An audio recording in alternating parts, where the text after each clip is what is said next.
बाजार में है और यहाँ पर हमारे साथ स्क्रीन पर आप देख सकते हैं नामपल्ली से ओवैसी साहब के विधायक माजिद हुसैन साहब हैं।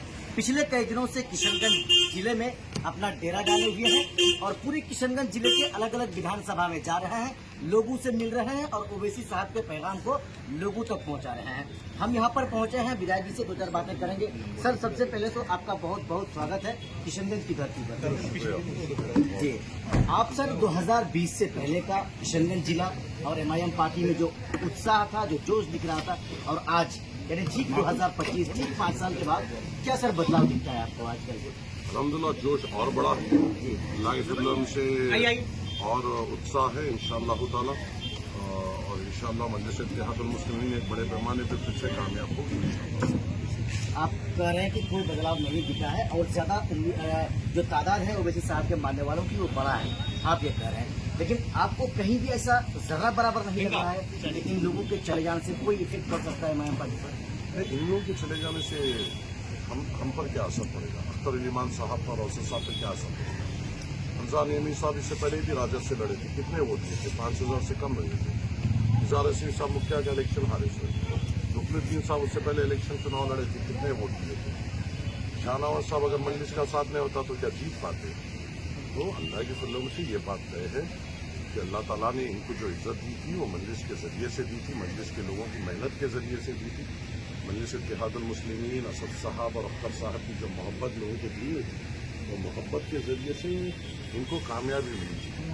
अब ये लोग अगर बिक गए, सियासी मंडी में बिक गए, तो हम अब वो तो हमें हमारे लिए भी बड़ी तकलीफ की बात है, क्योंकि हमने भी बड़ी मेहनत की थी इनके ऊपर। ये हम जानते हैं, अल्लाह सुब्हान तआला जानते हैं, और वो खुद जानते हैं कि उनके पीछे किस किस्म की मेहनत हुई थी, बुनियादी मेहनत वो जानते हैं। और उनको अब ये भी पता है कि आने वाले चुनाव में कैसा सख्त मुकाबला होगा उनका।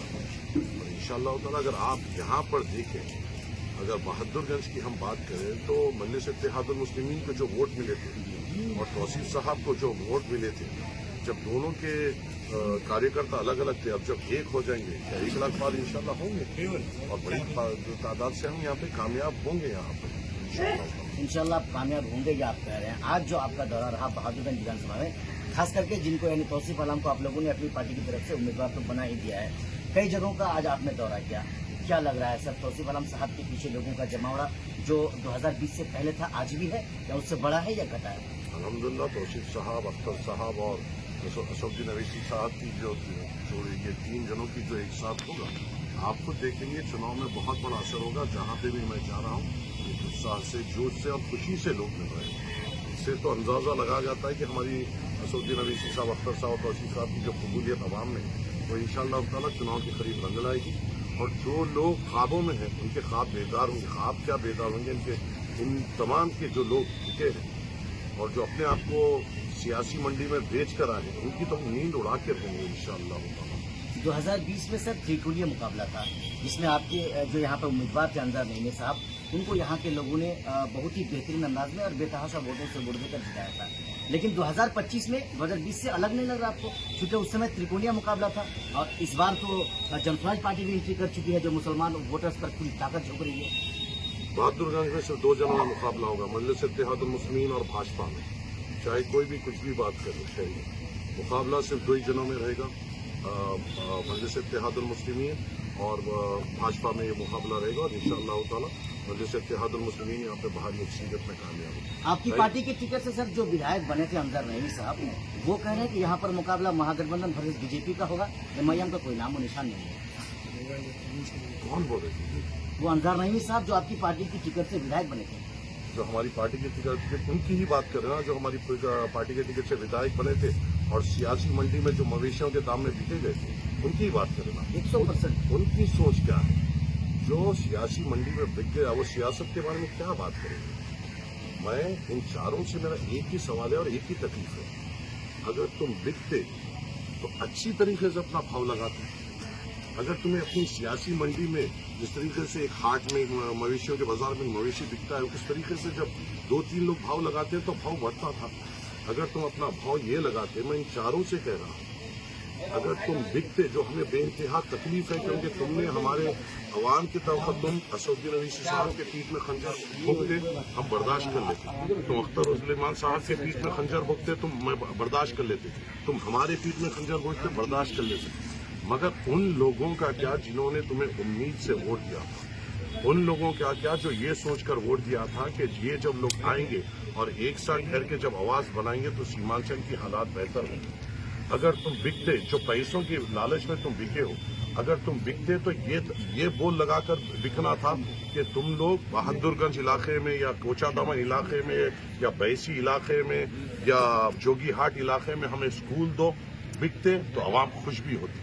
अगर तुम बिकते, ये बोल लगाकर बिकते कि हम आपके बाजार में बिकने आए हैं और हमारा मोल ये है कि हमारे इलाकों में कॉलेजेस दो, तो आवाम खुश भी होती। अगर तुम बिकते, ये मोल लगाकर बिकते कि हम आपके बाजार में बिकने आए हैं और हमारी कीमत ये है कि हमें पुल चाहिए, पुलैया चाहिए, अच्छे रोड चाहिए, इसकी मंजूरी दो, तो आवाम भी खुश होती। तुम चंद दामों में बिकने वालों, तुम सियासत की बात करोगे, तुम अख्तर इमाम के खिलाफ बोलोगे, तुम असदुद्दीन अवीसी साहब के खिलाफ बोलेगे, पैसों में बिकने वाले हमारे खिलाफ बोलेगे। अफसोस की बात नहीं, हंसी की बात है। कॉमेडी शो चला रहे हैं ये लोग। आप लोग इतने कड़े शब्द से उनको नवाजते हैं, बार बार बिक गए, उनका दाम सही से नहीं लगाया गया। वो तो कह रहे हैं कि हम बहादुरगंज विधानसभा के लोगों ने जिस तरह से हमको जिताया था, हम लोगों की भलाई सोच के महागठबंधन में गए। यही वजह है कि जो काम वो पिछले 17 सालों में विधायक तौसीफ आलम साहब नहीं कर पाए थे, हमने 5 सालों में कर दिखाया। क्या कर दिया? बहादुरगंज में एयरपोर्ट आ गया क्या? पिछले 2 दिनों से लगातार 7 पुल सड़क का शिलान्यास कर रहे हो। तो तौसीफ साहब ने तो 150 का शिलान्यास किया था, फिर भी क्या हुआ था आपको पता है ना? क्या बात गलत है? दिल पे हाथ रख के बोलिए। क्या आपको उनकी बात पे हंसी नहीं आती? क्या मजाक नहीं दिखता उनकी बात? देखिए, ये चुनाव है, आवाम के तवक्कुआत ये बात सही है। इन्होंने बहुत बड़ा धोखा दिया। अगर ये 5 मुल्क में क्या जरूरत थी इनको वहां पे जाने का? क्या इज्जत मिली इनको वहां पे? क्या क्षेत्र का भलाई हुई वहां पे जाने से? तेजस्वी उप मुख्यमंत्री बन गया, बहादुरगंज क्या हुआ? तेजस्वी का वित्त मंत्रालय आ गया, बहादुरगंज का क्या हुआ? कोचादामन का क्या हुआ? बैसी का क्या हुआ? जोगीहाट का क्या हुआ? शाहनवाज मंत्री बन गए, क्या मेडिकल कॉलेज आ गया? शाहनवाज मंत्री बनने से क्या दूसरे मसले हल हो गए? अगर तुम अख्तर इमाम के साथ पीछे करते तो बहुत बड़ा फर्क आता था। तुम 5 साल में तुमने क्या कर लिया? ऐसी क्या तारीखी काम किया तुम लोगों ने जो ये करेगा? रोड तो कोई भी दलाता है, सड़क तो कोई भी बनाता है। अगर एक साथ ठहरते तो नौजवानों का हौसला बुलंद होता है। और इन धोखेबाजों के धोखा देने से आपको नहीं लगता कि आज अगर वो 5 के 5 एक जगह रहते तो आज हम 50 जीत पाते? अगर ये 5 के 5 बेखौफ होकर हमारे लड़ते तो दूसरे लोग भी और कई जगहों से हिम्मत अफजाई नहीं होती। फायदा क्या हुआ? नुकसान ही तो हुआ है ना। ये धोखे से फायदा क्या हुआ? फायदा किसका हुआ? उनके घर का हुआ। फायदा किसका हुआ? उनके बच्चों का हुआ। फायदा किसका हुआ? होटलें खोली गई। फायदा किसका हुआ? ईट के बट्टे और बढ़ गए। दूसरों का क्या हुआ? आप वर्षों में तेजस्वी यादव साहब का इंटरव्यू देखा था, वो कह रहे थे कि वो वक्त में तो हमारे पास क्या था, हम तो मंत्री पद भी नहीं दे सकते। अरे झूठ बोलने की एक सीमा होती है। क्या शाहनवाज को तुमने मंत्री पद नहीं दिया था? अरे क्या, बेशक ये सीमांचल का मुसलमान गरीब है, मेहनती है, अल्लाह के सामने झुकना जानता है, अल्लाह की बारगाह में हाथ फैलाना जानता है, मगर बेवकूफ नहीं है। अगर तुम ये समझोगे हमारी गरीबी को देख के कि तुम हमें बेवकूफ बना सकोगे तो नहीं बना सकोगे। हमारी मेहनत को देख के अगर तुम ये समझोगे कि तुम कोई भी बात करोगे और हम सुन लेंगे, नहीं कर पाओगे। तेजस्वी यादव अब आ रहे हैं, कल ऐलान किया 28 जुलाई को आ रहे हैं। तीर पे बैठ के आ रहे हैं। वही तीर पे बैठ के आ रहे हैं जो पिछले लोकसभा चुनाव में जिस तीर ने भाजपा के कमल पे बैठकर सवारी की थी, उस तीर को लेकर आ रहे हैं। वही तीर को लेकर आए हैं जिसने नरेंद्र मोदी के साथ मिलकर लोकसभा का इलेक्शन लड़ा था, उस तीर पर बैठ के आ रहे हैं। अब बीजेपी एक हो गए। माने अगर कोई तुम्हारे साथ देगा तो वो तुम्हारा, अगर कोई तुम्हारे खिलाफ आवाज उठाएगा हक की तो बी टीम। शर्म आनी चाहिए। हमने क्या ये जब मुख्यमंत्री के एक बार सीमांचल को आए, क्या एक बार कटाव की बात की? एक बार यहाँ के नौजवानों के कंधों पे हाथ रखा? क्या एक बार यहाँ की हौसला अफजाई की? विधायक जी, हम बातों का चर्चा को खत्म करेंगे। सिर्फ एक छोटा सा सवाल, कुछ सेंटेंस हैं जो आप खास करके बहादुरगंज विधानसभा के लोग जो तौसीफ साहब के शुभ चिंतक हैं, उन लोगों से कुछ कहना चाहेंगे?